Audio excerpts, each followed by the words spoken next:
మరి 29వ జీవో అయితే ఇక భయంకరం. ఒక ఉద్యమం అక్కడికెళ్ళే ఉద్యమం అనేది ప్రశ్నించే తత్వం అనేది అక్కడికెళ్ళే మొదలైంది. ఈరోజు ఆ అంశాలపైన ప్రతిరోజు ఒక అంశం పైన మనం వస్తాం. ఈరోజు ఒక తమ్ముడు, నిరుద్యోగి తమ్ముడు నా వాట్సాప్ నిన్న కొంచెం నేను కంటెంట్ ఇచ్చిన దానిపైన కొంచెం ఇంట్రడక్షన్ ఇవ్వడం జరిగింది.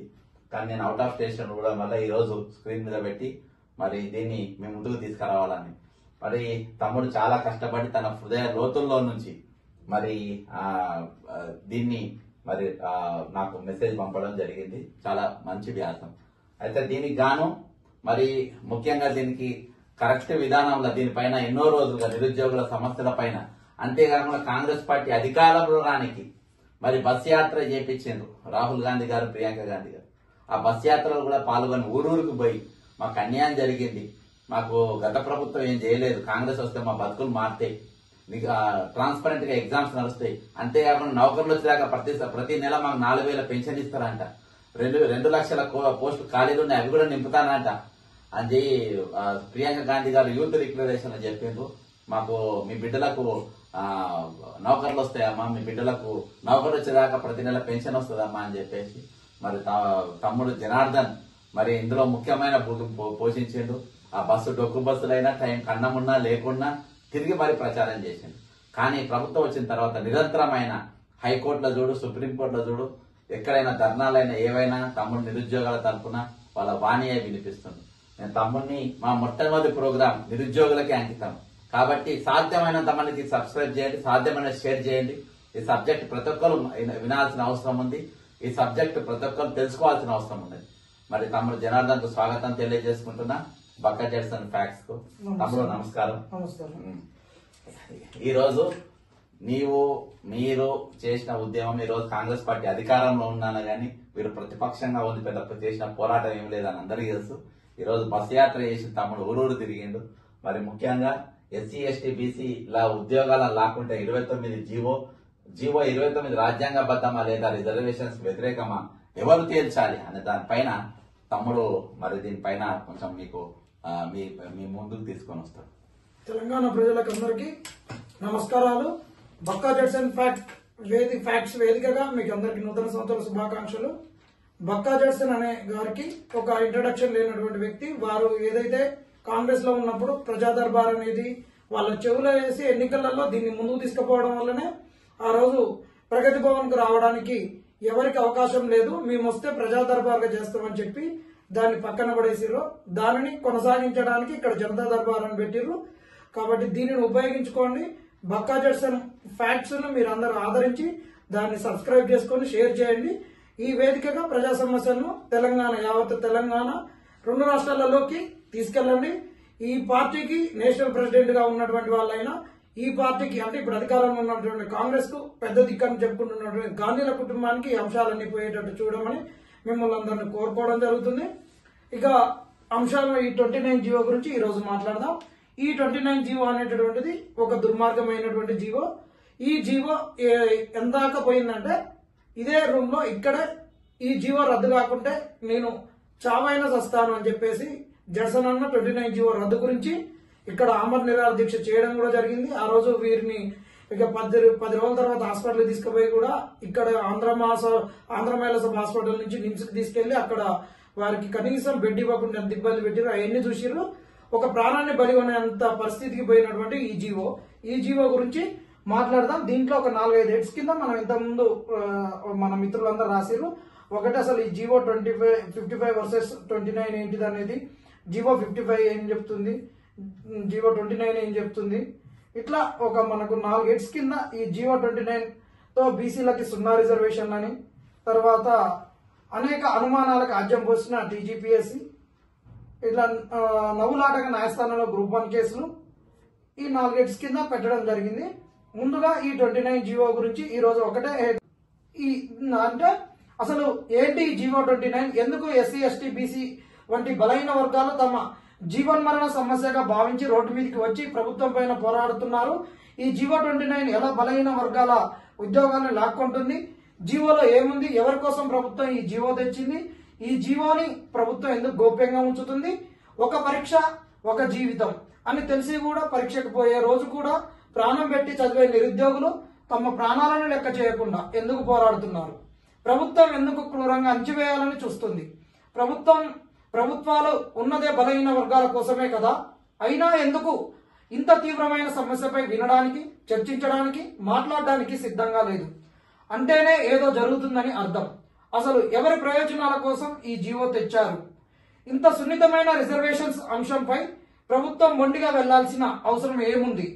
కేవలం ఆల్ టికెట్స్ డౌన్లోడ్ చేస్తే ఉద్యోగాలు వస్తాయా? బంగారు భవిష్యత్ ఉంటుందా? కొట్లాడి తెచ్చుకున్న తెలంగాణలో రాష్ట్ర ఏర్పాటు తర్వాత జరుగుతున్న తొలి నోటిఫికేషన్ అవ్వడం, ప్రభుత్వం భారీ స్థాయిలో గ్రూప్ 1 ఉద్యోగాలని భర్తీ చేస్తుండడం, ప్రభుత్వ పాలనలో, ప్రభుత్వ విధానాల రూపకల్పనలో అత్యంత కీలక స్థానంలో ఉండటం, తమ సామాజిక హోదా, గుర్తింపు పెంచుకునే గొప్ప అవకాశం ఉండడంతో సహజంగానే గ్రూప్ 1 పరీక్షపై క్రేజీ ఎంతో ఉంది. ఒక్క మాటలో చెప్పాలంటే పేద విద్యార్థులకి, ముఖ్యంగా గ్రామీణ విద్యార్థులకి తమ తలరాతల్ని తామే మార్చుకునే సువర్ణ అవకాశం, బంగారు జీవితానికి భరోసా. ఇంకోటి సెకండ్ స్టాండర్డ్ నేను చదివిన తర్వాత రెండింటి మధ్యలో తేడా మా జనార్దన్ చెప్తాడు.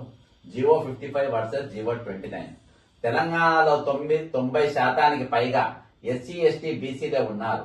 తెలంగాణ రాష్ట్రం ఏర్పడ్డదే ఎస్సీ ఎస్టీ బీసీల ప్రయోజనాల కోసం.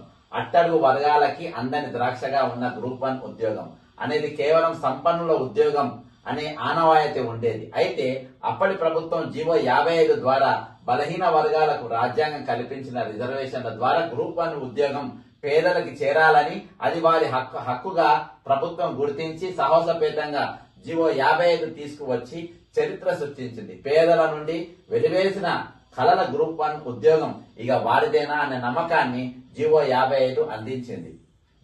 ఈ రెండింటి మధ్యలో ఉన్న ఎగ్జాంపుల్ చెప్పు కదా. అసలు జీవో 55 ఏంటి? స్పష్టంగా చెప్పాలంటే గ్రూప్ 1 పరీక్ష అన్ని దశల్లో ప్రిలిమ్స్, మెయిన్స్ రాజ్యాంగం కల్పించిన రిజర్వేషన్స్ అమలు అనేది ఈ జీవో 55 యొక్క ప్రత్యేకత. ఇంకా చెప్పాలంటే మెరిట్ తో పాటు రిజర్వేషన్స్ కి కూడా ప్రాధాన్యత ఇవ్వడం అన్నమాట. సింపుల్ గా చెప్పాలంటే ఓపెన్ మెరిట్ కేటగిరీ ఉద్యోగాల్లో ఎవరైనా పోటీ పడవచ్చు. ఎస్సీ, ఎస్టీ, బీసీ, ఈడబ్ల్యూఎస్, ఇతర కులాలు మెరిట్ ఆధారంగా పోటీ పడవచ్చు. ఆ తర్వాత బాబాసాహెబ్ అంబేద్కర్ గారు అందించిన రిజర్వేషన్స్ ఆధారంగా ఓపెన్ కేటగిరీలో సెలెక్ట్ అయిన బలహీన వర్గాల అభ్యర్థుల్ని పరిగణలోకి తీసుకోకుండా ఆ తర్వాత ప్రతిభ కలిగిన బలహీన వర్గాలకు చెందిన అభ్యర్థుల్ని తమ రిజర్వేషన్ కేటగిరీలో ఎంపిక చేస్తారు. ఇంకా చెప్పాలంటే ఎస్సీ, ఎస్టీ, బీసీ ఓపెన్ కేటగిరీలో వారికి హక్కుగా ఉన్న రిజర్వేషన్స్ కేటగిరీలో పోటీ పడతారు. ఉద్యోగాలు ఇస్తారు. ఎగ్జాంపుల్ 100 ఉద్యోగాలు ఉంటే అందులో 50 ఉద్యోగాలు ఓపెన్ కేటగిరీలో ఉంటే ఎవరైనా ఎస్సీ, ఎస్టీ, బీసీ అగ్రకులాలు ప్రతిభ ఆధారంగా పోటీ పడవచ్చు. మిగతా 50 ఉద్యోగాలు రిజర్వేషన్స్ ఆధారంగా ఆయా సామాజిక వర్గాలకు చెందిన వారు పోటీ పడతారు. ఓపెన్ కేటగిరీలో ఎంపికైన బలహీన వర్గాల వారిని తీసివేసి మిగతా వారిని ఎంపిక చేస్తారు. జీవో 29 కాంగ్రెస్ ప్రభుత్వం అధికారంలోకి వచ్చిన తర్వాత గతంలో హైకోర్టులో జీవో 55 ఉన్న కేసుల దృష్ట్యా ఇప్పటి వరకు హైకోర్టు జీవో 55 తప్పని చెప్పలేదు. ఏదో పబ్లిక్ ఇంట్రెస్ట్ అనే సాకుతో రాజ్యాంగం కల్పించిన రిజర్వేషన్స్ ని అణచివేస్తూ జీవో 29 తీసుకురావడం జరిగింది. అసలు ఈ జీవో 29 ఏం చెప్తుంది అంటే గ్రూప్ 1 ప్రిలిమ్స్ దశలో మెరిట్ ఆధారంగా మెయిన్స్ పరీక్షకి ఎంపిక చేస్తారు. అంటే మొత్తం ఉద్యోగాలని, రిజర్వేషన్స్ ఉద్యోగాలని కలిపి కూడా ఓపెన్ కేటగిరీగా పరిగణిస్తూ మెరిట్ ఆధారంగా తుది పరీక్షకి ఎంపిక చేస్తారు. ఇక్కడ ఎవరైనా ఎంపిక కావచ్చు. ఒకవేళ ఆ ఆధారంగా ఎంపికైన మొత్తం అభ్యర్థుల్లో బలహీన వర్గాల ఎస్సీ, ఎస్టీ, బీసీలు 1:50 నిష్పత్తిలో లేకపోతే అదనంగా ఎంత తక్కువ ఉంటే అంతమందిని ఎంపిక చేస్తారు. అంటే మెరిట్ ఆధారంగా ఎంపికైన ఎస్సీ, ఎస్టీ, బీసీ అభ్యర్థుల్ని వారిని మెరిట్ అదే విధంగా వారిని రిజర్వేషన్స్ అభ్యర్థులుగా కన్సిడర్ చేస్తారు.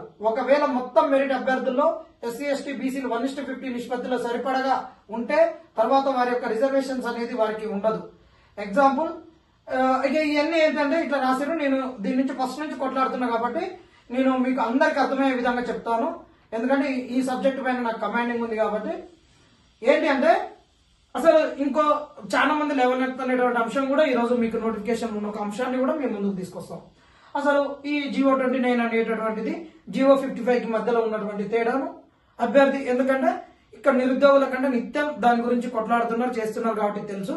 మిగతా సమాజానికి తెలియదు కాబట్టి వాళ్ళకి అర్థమయ్యేటట్టు వారు చెప్పారు. సింపుల్ గా ఏం లేదు. గ్రూప్ 1 ఎగ్జామ్ అనేటటువంటిది గతంలో 3 స్థాయిలలో 3 అంచెలలో ఉండేటటువంటిది ప్రిలిమ్స్ మెయిన్స్ ఇంటర్వ్యూ. ఈ ప్రభుత్వం అంటే గతంలో బీఆర్ఎస్ ఉన్నప్పుడు ఇది 3 స్థాయిలలో వద్దు, 2 స్థాయిలలోనే కుదించాలన్నారు. దీనికి కూడా కారణాలు లేకపోలేదు. రాజశేఖర్ రెడ్డి గారు ఉన్నప్పుడు మెయిన్స్ ఎగ్జామ్ పెట్టినప్పుడు ప్రిలిమ్స్ మెయిన్స్ అయిపోయినప్పుడు ప్రిలిమ్స్ లో ఓన్లీ మెయిన్స్ సెలక్షన్, మెయిన్స్ లో మార్కులను కన్సిడర్ చేసి ఇంటర్వ్యూ మార్క్స్ మెయిన్స్ మార్క్స్ కలిపి ఉద్యోగాలు ఇస్తారు. ఎస్సీ ఎస్టీ అభ్యర్థులకు 500 పైచీలకు వచ్చి కానీ వాళ్ళకి ఇంటర్వ్యూలో nominal marks just qualifying marks చేయడం వల్ల వాళ్ళు డిప్యూటీ కలెక్టర్లు డిఎస్పీలు కావాల్సినటువంటి వాళ్ళు ఒక తక్కువ స్థాయి పోస్టులు ఎస్సీ ఎస్టీ జిల్లా స్థాయి ఆఫీసర్స్ గా ఎడ్యుకేషన్ డిపార్ట్మెంట్ లో ఉండేటట్టు ఎంపీడీఓలు ఇలాంటి పోస్టులు వచ్చేటట్టు చేసిరు. అగ్రకులాలలో ఉన్నటువంటి వాళ్ళకు తక్కువ మార్కులు మెయిన్స్ లో వచ్చిన ఇంటర్వ్యూలో వాళ్ళకు అవుట్ ఆఫ్ వేసి వాళ్ళను ఉన్నతమైన పోస్టులకు వెళ్లేటటువంటి కార్యక్రమం చేపట్టిరు. ఈ ఆధారాలతో సహా ఆర్టీఐ ద్వారా తీసుకొచ్చారు. కాబట్టి ఎస్సీ ఎస్టీ బీసీ వర్గాలైతేంది, సామాజికవేత్తలు అయితేంది ఇంటర్వ్యూ ద్వారా కింది వర్గాలను అణచివేస్తారని చెప్పడంతో ఇంటర్వ్యూని ఎత్తేసిర్రు. ఇక్కడ అది ఒక మంచి పరిణామమే ఆ రోజు జరిగింది. అక్కడ జరిగినటువంటి ఈ పరిణామం ఆధారంగా 55 జీవోను కూడా ప్రిలిమ్స్ నుంచి మెయిన్స్ కి తీసుకొచ్చే క్రమంలో జీవో 55 ద్వారా rule of reservations prelims mains లలో పాటించాలని 55 జీవో తెస్తే ఇక్కడ ఈ ప్రభుత్వం వచ్చినాక ఏం చేసిందంటే ఆ రోజు ఉన్నటువంటి 55 జీవో మీద కొన్ని కేసులు ఉన్నాయని మిత్రుడు రాసిండు కదా, ఆ కేసులు ఏంటంటే బాలాజీ బడావత్ అనేటటువంటి కేసు మన ఉమ్మడి ఆంధ్రప్రదేశ్ లో ఉన్నప్పుడు ఎస్టీలు వేయడం జరిగింది. సుప్రీంకోర్టు దాన్ని ఏం చేసిందంటే హైకోర్టు యొక్క జడ్జిమెంట్ ను వాళ్ళు తిరస్కరించారు.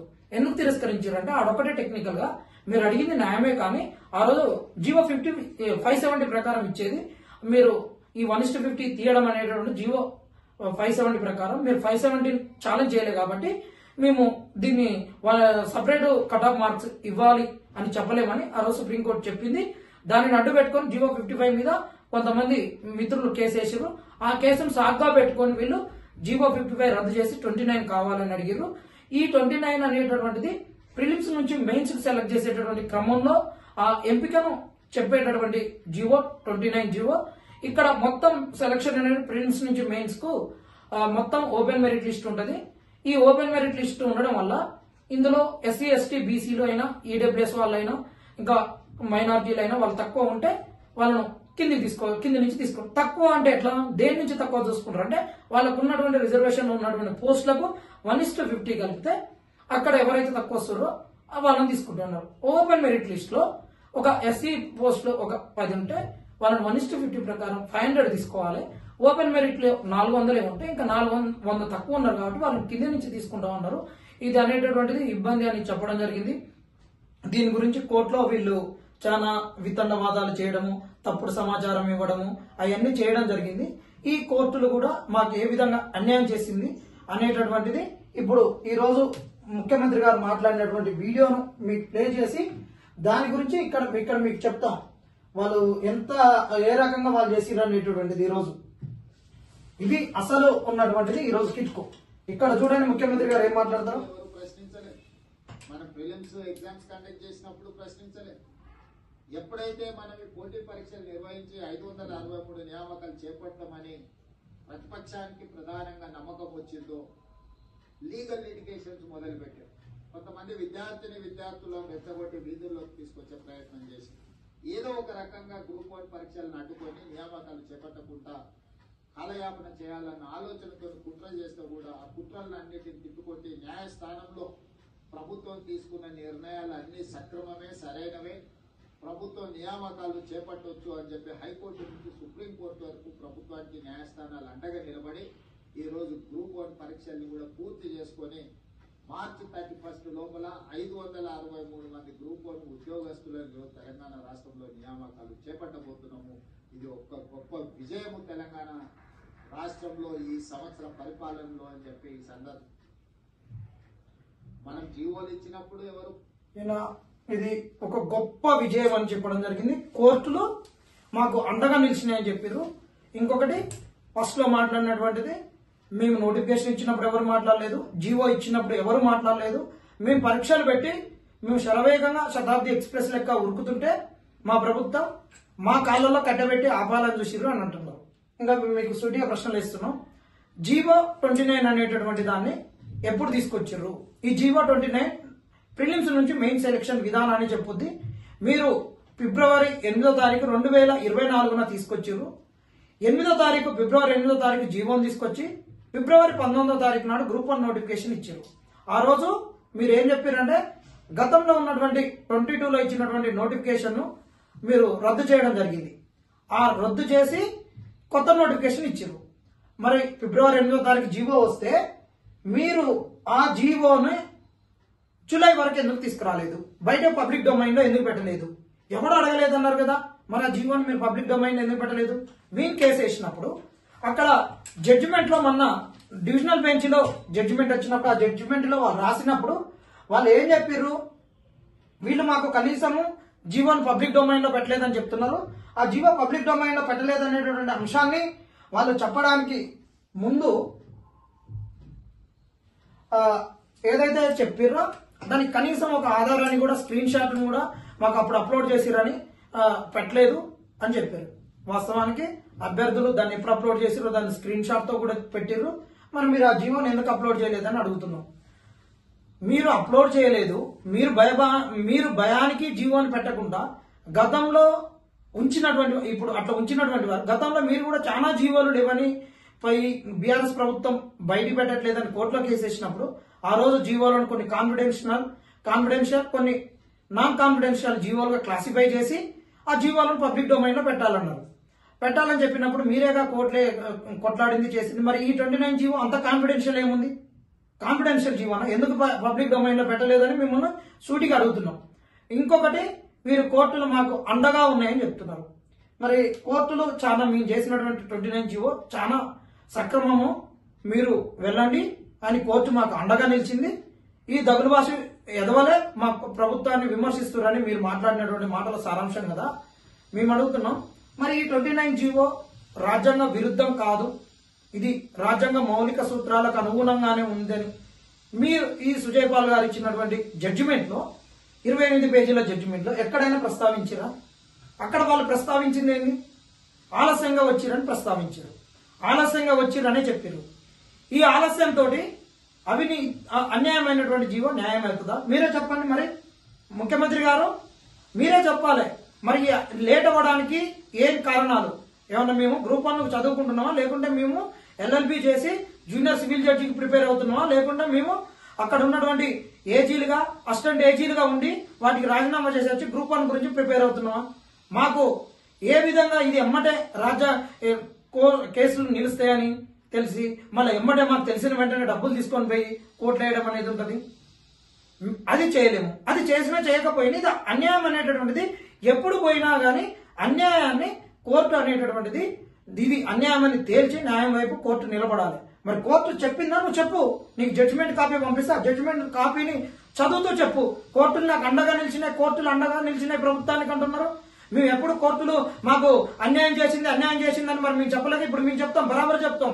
కోర్టులు అనేటటువంటివి ఈ రోజు నిరుద్యోగుల గొంతు కోసినాయి. కోర్టులు కూడా ఎందుకు చెప్తున్నామంటే సుప్రీంకోర్టు గతంలోనే ఒక జడ్జిమెంట్ ఇచ్చింది కీ కేసు మీద. ఏమన్నది? మానవ తప్పిదము కీ కేసు మీద ఉండాలి. ఇప్పుడు ఈ రోజు రాజ్యాంగానికి వ్యతిరేకంగా వచ్చినటువంటి ఈ 29వ జీవో మీద ప్రభుత్వం అసలు రాహుల్ గాంధీ స్టాండ్ ఏందో ఎందుకు చెప్తలేడు? ప్రియాంక గాంధీ గారు స్టాండ్ ఏందో ఎందుకు చెప్తలేరు? మరి మన ర్యాలీలు తీసిన వాళ్ళ స్టాండ్ ఏందో ఎందుకు చెప్తలేరు? ఈ రోజు అసెంబ్లీలా ఏది పుష్ప సినిమాకు ఒక ఏది ప్రమోషన్ లెక్క దాన్ని నడిపింది. ప్రమోషన్ వేదికగా ప్రమోషన్ చేసిన సినిమా. దాని తర్వాత మళ్ళీ ఒక 1000 కోట్ల రూపాయలు దానికి ఆదాయం వచ్చే విధంగా రేవంత్ రెడ్డి గారు చేసిండ్రు. కానీ వీటిపైన గానీ 49 మంది విద్యార్థుల మరణాల మీద కానీ, హైడ్రా డెమాలిషన్స్ మీద కానీ, వాళ్ళ నష్టపరిహారం మీద కానీ ఎక్కడ కూడా చర్చలు జరపలేదు. ఈరోజు చెప్పుకుంటారు. నిజంగా మా బాధ అనిపిస్తుంది. న్యాయస్థానం గురించి ఒక ముఖ్యమంత్రి న్యాయస్థానం గురించి మాకు అండగా నిలబడ్డాయి. ఏమంటావు బ్రదర్? ఇది పెద్ద సబ్జెక్ట్ కదా, చాలా పెద్దదా. అండగా నిలబడ్డాయని ఏ విధంగా చెప్పిండు? కాబట్టి మళ్ళోసారి వినిపించాలని చెప్పి నేను వినిపించిన ఖచ్చితంగా రేవంత్ రెడ్డి గారు దీని మీద సంజాయిషి ఇచ్చాల్సిన అవసరం లేదు. ఆయన అసలు కుర్చీలో కూర్చొనే అర్హత కూడా లేదు. ఏ విధంగా మాట్లాడడం తెలియదు, ఎట్లా మాట్లాడడం తెలియదు. నువ్వు గెలుక్కున్నావు కదా రేవంత్ రెడ్డి గారు 29 జీవోతోని. మేము కూడా ఇక మేమేందో కూడా మేము చూపెడతాము. ఖచ్చితంగా ఈ రోజు విద్యార్థి లోకం ఈ రోజు కష్టంగా ప్రశ్నిస్తుంది. మీరు ప్రశ్నలు చెప్పాలి కూడా దాటేసే ప్రయత్నంగా చేస్తుండ్రు. బాధాకరమైన పక్కన బట్టి విక్రమార్క కూర్చుండు, వెనుక ఇంకొక సోదరుడు బీఆర్ఎస్ కి వచ్చిన ఎమ్మెల్యే యాదయ్య గారు కూర్చున్నారు. మరి వీళ్ళిద్దరు కూడా మాలమాదిగా ఇద్దరు కూడా పక్క పక్కన కూర్చున్నారు, ఇద్దరు కూడా మౌనంగా ఉన్నారు. అది పరిస్థితి. కాబట్టి ఈ రోజు ఖచ్చితంగా దీనిపైన చర్చ కొనసాగుతుంది. ఇంకో 2 ఎపిసోడ్ దీనిపైన ఉంటాయి. ఖచ్చితంగా దీని మీద నిరుద్యోగులందరూ కూడా మేము రెచ్చగొడితే రెచ్చిపెట్టేవాళ్ళం కాదు. బీఆర్ఎస్ మీరు రెచ్చగొడితే మీకు తీసి రెచ్చగొడితే ప్రచారం చేసిన న్యాయం చేస్తారంటే చేసిండ్రు. కాంగ్రెస్ పార్టీ అండగా నిలబడితేనే చేస్తారు. కానీ రాహుల్ గాంధీ ప్రియాంక ఇద్దరు తప్పించకపోయి ముఖం కూడా చూపెట్టలేరు. కాబట్టి మొన్న ఇక్కడికి వెళ్ళి విడుదలైన వీడియోలతో మహారాష్ట్రలో ఎటువంటి గతి పట్టిండ్రో వచ్చే రోజుల్లో మీరు ఖచ్చితంగా చూస్తారు. కాబట్టి తెలంగాణ సమాజం అంతా బక్క జడ్సన్ ఫ్యాక్ట్స్ కు మీరు అండగా నిలబడాలి. ఖచ్చితంగా మీ తరఫున మేము నిలబడతాం. మీరు ఏ అంశం ఉన్నా మా వాట్సాప్ నంబర్ మీ అందరి దగ్గర ఉంది, మాకు కాంటాక్ట్ చేయండి. మేము ఈ అంశాల మీద ముందుకు పోదాం. జై తెలంగాణ, అమరవీరులకు జోహార్లు. ఎట్లా చెప్తారు మీరు? మాకు అండగా నిలిచినాయి. ఓడన్నా నీ ప్రభుత్వం కూలిపోతుంటే ఒక బీజేపీ కూడా నీకు చక్కగా వచ్చి నిలబడితే బీజేపీ నాకు అండగా నిలిచింది అనాలి. కోర్టు న్యాయమో అన్యాయమో తేల్చిందని చెప్పాలి. నాకు అండగా నిలిచిందని ఎట్లా చెప్తారు? ఈ పదాన్ని నువ్వు ఎట్లా ఉపయోగిస్తావు అండగా నిలిచిందని? మరి అది దాని అర్థము మర్మము తెలంగాణ ప్రజలు నిరుద్యోగులు తెలుసుకోవాలి. ఇంకొకటి, ఇది తెలంగాణ ప్రభుత్వం సాధించినటువంటి గొప్ప విజయము ఈ 1 ఇయర్ పాలనలో అని చెప్తున్నారు. గ్రూప్ 1 మెయిన్స్ పెట్టడం, మార్చిలో రిజల్ట్స్ ఇవ్వడం అని చెప్తున్నారు. నువ్వు గ్రూప్ 1 ఎగ్జామ్ పెట్టడానికే వచ్చినావా? కరెక్ట్, ఇక్కడ నువ్వు కరెక్ట్ చెప్తున్నావు. ఏంది అంటే వాస్తవం, రేవంత్ రెడ్డి గారు నీకు తెలుసో తెలియక ఒక మాట వదిలేవు, అది 100% వాస్తవం. గత ప్రభుత్వం పైన నిరుద్యోగులు కొట్లాడి గ్రూప్ 1 అల్లా ఇంపర్సనేషన్ జరుగుతుంది, ఒకరి బదులు ఒకటి వచ్చి రాస్తుండ అనేటటువంటిది, దాంతో మేము ఆ కేసు గెలిచినామో ఆ రోజు మేము రోడ్ల మీదకి వచ్చినాం. కాబట్టి నీ ప్రభుత్వం అనేటటువంటిది నీ కాంగ్రెస్ పార్టీ అనేది ఇలా అధికారంలోకి రాగలిగింది. ఆ గ్రూప్ 1 యొక్క పరిణామాలు ఏ విధంగా ఉంటాయో తెలుసుకున్నోనివి నువ్వు ఒక్కనివే తెలుసుకున్నోని కాబట్టి ఇది విజయంగా భావించినవు. ఇది గనక మీకు ఈ కోర్టులే కింది నుంచి హైకోర్టు, సుప్రీంకోర్టు గనక మీరు ఇచ్చినటువంటి 14 క్వశ్చన్లు తప్పులు గనక ఇవి తప్పులే అని నీట్ ఎగ్జామ్ లో చెప్పినట్టు క్లాట్ ఎగ్జామ్ లో నీట్లో 2 క్వశ్చన్స్ తప్పు, క్లాట్ లో 1 క్వశ్చన్ తప్పు రిలీజ్ చేయమన్నట్టు కనుక కోర్టులు చెప్పుంటే ఇవాళ ఖచ్చితంగా నీ ప్రభుత్వము కూలిపోయేది. నీ ప్రభుత్వానికి నిరుద్యోగులు చుక్కలు చూపించేటటువంటి వాళ్ళు అని తెలుసుకున్నోనివి, నిజంగా మొగోనివి, నిజంగా రాజకీయం తెలిసినోనివి, సమస్య ఎక్కడ ఉంటుందో దాన్ని ఏ విధంగా రాజకీయం తెలుసో ఆ విధంగా ప్రభుత్వానికి ఏ విధంగా అది ముప్పు వాటిల్లుద్దో, అది ఏ విధంగా ప్రభుత్వానికి ఉరితాలుగా మారుతుందో తెలుసుకున్నావు నేను ఒక్కని. కాబట్టి నేను ఖచ్చితంగా 2 చేతులు ఎత్తి దండం పెడుతున్నా. ఎందుకంటే ఇక్కడ చాలా అంశం చెప్పాల్సినటువంటి అంశం ఉంది. ఇంత తెలిసినోడు రేవంత్ రెడ్డి, మరి అన్ని తెలిసినటువంటి వాళ్ళు, మరి ఈ బీఆర్ఎస్ అయినా ఈ బీజేపీ అయినా ఎందుకు ఇంత ఈ గ్రూప్ 1 గురించి ఎందుకు పట్టించుకోలేకపోతున్నారు? మీరు తెలుసుకోండి. ఇవాళ బీజేపీ వాళ్ళు మిమ్మల్ని అడుగుతున్నాం, మీరు కేంద్రంలో ఉన్నారు, మందకృష్ణ గారిని చంకన చేర్చుకొని అత్తుకొని వర్గీకరణ అసలు సుసాధ్యంగాన్ని సాధ్యం చేసినటువంటి మీ బీజేపీ ఈ రోజు 29 జీవో అనేది రాజ్యాంగ వ్యతిరేకమని తెలిసినా కూడా మీరెందుకు 29 జీవోను రద్దు చేయించకపోలేకపోతున్నారు? మీ వాళ్ళు 2 కేంద్ర మంత్రులు ఉండి 8 మంది ఎంపీలుండి మీరు ఎందుకు ఈ 29 జీవో రద్దు అయ్యే దిశగా సుప్రీంకోర్టులో నిరుద్యోగుల పక్షాన ఎందుకు ఉండలేకపోతున్నారు? ఆ రోజు మెయిన్స్ పరీక్షను ఎందుకు ఆఫ్ చేయలేకపోయినారు అని మిమ్మల్ని బండి సంజయ్ గారిని మరీ అడుగుతున్నాం. ఆ రోజు వచ్చిర్రు పోయిర్రు, మరి ఆ రోజు మీరు రావడంతో ఖచ్చితంగా ఈ ఎగ్జామ్ ఆగుద్దని ఆ రోజు 30 లక్షల మంది నిరుద్యోగులలో గ్రూప్ 1 రాసే 3 లక్షల మంది రోడ్డుకెక్కి సెక్రటరేట్ కాడికి వచ్చారు. ఆ రోజు మీరు నిరుద్యోగులు మీరు మోసం చేసినట్టు కాదా? మీరు రద్దు చేపిస్తాం, ఎగ్జామ్ పోస్ట్ పోన్ చేపిస్తాం అని వచ్చి మీరు ఎందుకు చేయలేదు? ఈ రోజు మీరు రేవంత్ రెడ్డికి ఒత్తాస పలుకుతున్నారా? కాంగ్రెస్ కు మద్దతుగా నిలుస్తున్నారా? బీజేపీ వాళ్ళు మీరు నిజంగా నిరుద్యోగుల పక్షాన ఉండదలుచుకుంటే రారి. రేవంత్ రెడ్డికి ఉన్న దాంట్లో ఆ గ్రూప్ 1 గురించి తెలిసినటువంటి జ్ఞానంలో మీకు గనక తెలిసిండి నిజంగా వీళ్ళకి మేలు చేయాలి, గ్రూప్ 1 రద్దు అయితే ఏ విధంగా ఉంటుందని తెలిస్తే మీరు రాని. మీరు రాలేదంటే మీరు ఖచ్చితంగా రేవంత్ రెడ్డి ప్రభుత్వానికి కాంగ్రెస్ కు మీరు అంతర్గతంగా మీరు సంబంధాలు పెట్టుకొని ఉండి నిరుద్యోగులు మోసం చేస్తున్నారు అనేది నిరుద్యోగులు గ్రహించిర్రు. అది పటాపంచలు చేయాలంటే మీరు నిరుద్యోగుల పక్షాన ఉండాలి. ఇక బీఆర్ఎస్ వాళ్ళు పోతే మిమ్మల్ని కూడా మేము ఈ వేదికగా బక్కా జడ్సన్ ఫ్యాక్ట్స్ వేదికగా మిమ్మల్ని అడగదలుచుకున్నవి ఏంటంటే, ఇకనైనా మీరు ఉన్నటువంటి కేసులు ఏదైనా వాళ్ళు ఏ విధంగా కోర్టులు మాకు అండగా నిలిచినాయని చెప్తున్నారో ఈ మాటలు వెనకున్న మర్మాలను తెలుసుకొని ఈ గ్రూప్ 1 గనక ఇది అక్రమం సక్రమంగానే అని వాళ్ళు ముందుకు తీసుకపోతే వాళ్ళ ప్రభుత్వానికి ఎంత మేలు జరుగుద్దో అని వాళ్ళు తెలుసుకున్నారు. కాబట్టి ఈ అక్రమాన్ని అడ్డుకట్ట వేసి దిశగా నిరుద్యోగులకు అండగా ఉండేటటువంటి ఒక జ్ఞానాన్ని తెచ్చుకొని ఇక ఉన్నటువంటి కోర్టులో ఉన్నటువంటి బ్యాటిల్స్ లో అది నిరుద్యోగుల పక్షాన మేము పోరాడతామని మీరు ఏదైతే ఇంతకుముందు స్టేట్మెంట్ ఇచ్చారో దానికి అనుగుణంగా ఇంకా మీరు ముందుకు రావాలి. మీ యొక్క చర్యలు వేగవంతం కావాలి, మీరు వేగవంతం చేయండి. మీరు ఇప్పటికే నిరుద్యోగులు మీ వైపు కొద్దిగా సరే ఆ రోజు 10 ఏళ్ళు తప్పు చేసిండ్రు, ఇప్పుడన్నా మరి మాకు ఉన్న 10 సంవత్సరాల తర్వాత వచ్చిన నోటిఫికేషన్ మీకు చేజారిపోతున్నాయని మీరు మాకు అండగా నిలుస్తున్నారని వాళ్ళు కూడా మీకు అండగా నిలిచే దిశగా వచ్చిర్రు. మీరు కూడా వాళ్ళకు అండగా ఉండాలి. మీరు ఇప్పటికైనా బుద్ధి తెచ్చుకోండి. 10 ఏళ్లలో నిరుద్యోగులకు మీరు ఏదైతే మోసం చేసిర్రో ఆ మోసాన్ని నుంచి ఈ రోజు మీరు తప్పించుకోవాలంటే ఖచ్చితంగా గ్రూప్ 1 విషయంలో గాని ఇంకా ఉన్నటువంటి అంశాలలో నిరుద్యోగులకు ఉన్నటువంటి అంశాలలో మీరు వారి పక్షాన నిలబడితేనే మీకు నిరుద్యోగులు ఖచ్చితంగా ఒక అండగా నిలబడతారు. మీరు రేవంత్ రెడ్డి లెక్క ఒక విషయాన్ని పట్ల మీరు నిజంగా కట్టుబద్దులై ఉండాలని బక్కా జడ్సన్ ఫ్యాక్ట్స్ వేదికగా బీఆర్ఎస్ వాళ్ళని కూడా కోరుతున్నాము. ప్రతిపక్షాలు కూడా రేవంత్ రెడ్డిని చూసి ఒక సమస్యను ఎంత తీవ్రత ఉందో లోతుగా ఆలోచించుకోండి. ఎప్పటికెప్పటికీ ఆయన ప్రజా సమస్యలను పక్కదోవ పట్టిస్తూ అల్లు అర్జున్ లాంటి సమస్యలు, హైడ్రా లాంటి ఈ సమస్యలను ఏ విధంగా తీసుకొస్తూ కొన్ని సమస్యలు పక్కదోవ పట్టిస్తున్న గురుకులలో 49 మంది విద్యార్థుల మరణాలను వీటినన్నింటినీ వాటి నుంచి మీరు తేరుకొని నిజంగా ప్రయోజనాల పక్షాన ఉండాలని మా నిరుద్యోగుల తరపున జడ్సన్ అన్న తరపున మిమ్మల్ని అందరినీ వేడుకోవడం జరుగుతుంది. మనం జీవోలు ఇచ్చినప్పుడు ఎవరు ప్రశ్నించలే, మన ప్రిలిమ్స్ ఎగ్జామ్స్ కండక్ట్ చేసినప్పుడు ప్రశ్నించలే. ఎప్పుడైతే మనం ఈ పోటీ పరీక్షలు నిర్వహించి 563 నియామకాలు చేపట్టమని ప్రతిపక్షానికి ప్రధానంగా నమ్మకం వచ్చిందో లీగల్ లిటిగేషన్స్ మొదలు పెట్టారు. కొంతమంది విద్యార్థులను రెచ్చగొట్టి వీధుల్లోకి తీసుకొచ్చే ప్రయత్నం చేసి ఏదో ఒక రకంగా గ్రూప్ 1 పరీక్షలను అడ్డుకొని నియామకాలు చేపట్టకుండా కాలయాపన చేయాలన్న ఆలోచనతో కుట్ర చేస్తే కూడా ఆ కుట్రలన్నింటినీ తిట్టుకొట్టి న్యాయస్థానంలో ప్రభుత్వం తీసుకున్న నిర్ణయాలు అన్ని సక్రమమే, సరైనవే, ప్రభుత్వ నియామకాలు చేపట్టొచ్చు అని చెప్పి హైకోర్టు నుంచి సుప్రీంకోర్టు వరకు ప్రభుత్వానికి న్యాయస్థానాలు అండగా నిలబడి ఈ రోజు పరీక్షని అండగా నిలబడ్డే జనార్దన్ చెప్పిన తమ్మంది కొంచెం కొనసాగింపు. అండగా నిలబడ్డే అనే పదం చాలా పెద్ద పదం వాడిండు.